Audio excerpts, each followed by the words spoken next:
Smriti Irani, yesterday when you spoke in Parliament, were you speaking as a minister of the BJP-led government at the centre, or were you speaking as a member of Parliament from Amethi who has defeated Rahul Gandhi? The reason I'm asking you this question is because many people see this as a personal battle between you and your opponent on the ground in Amethi, because National Herald, the Congress mouthpiece, also battles are always fought between equals. Please, Navika, battles are always fought between equals, never unequals.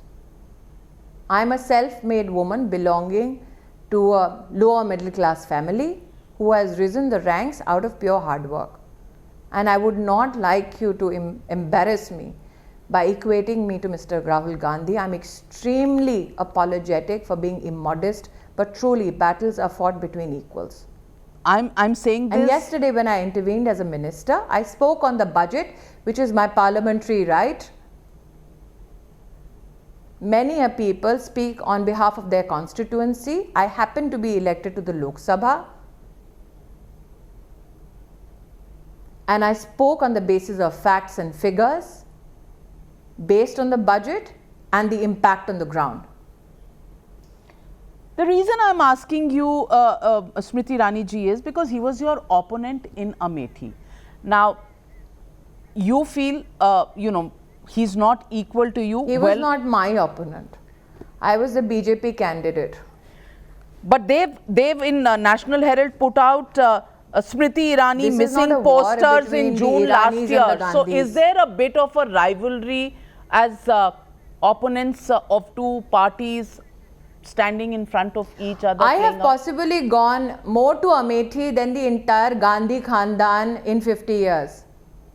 So in fact, I'm happy to share with you, I am about to establish my own residence in Amethi, the first ever Sansad to live there. Smriti ji, this is not a battle for Amethi that was, as you have declared it. Allow me.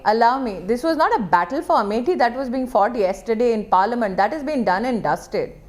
This was a proclamation on behalf of a minister in the government with regards to the budget that provides for sanitation, that provides for capital expenditure worth 1 lakh crore in railways, that provides for capital expenditure worth 1 lakh crore plus in the division of road safety and transport, that provides for Ujjwala Yojana an addition of 1 crore women after 8 crore women have received the gas cylinder and clean cooking fuel from the government of India. I spoke from a position of these services that the budget provides, which Mr. Gandhi refused to acknowledge or debate.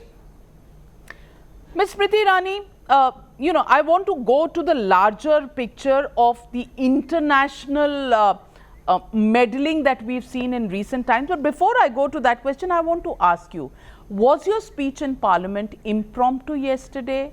Had it been planned? Were you in the rota of speakers of the BJP?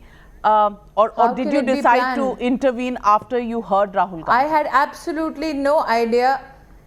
I had absolutely no idea what Mr. Gandhi wanted to speak, because A, he's barely present, and B, he barely speaks on facts. And if you contrast that with what I spoke, I expanded on the numbers in the budget. But it's extremely intriguing. Why would you like to know about my prep, my position, when clearly, as I have articulated, it is my democratic parliamentary right to intervene. And if you contrast the two speeches, you will find that mine was based on facts, figures, and Mr. Gandhi was, as usual, foundational in terms of his rhetoric on untruths.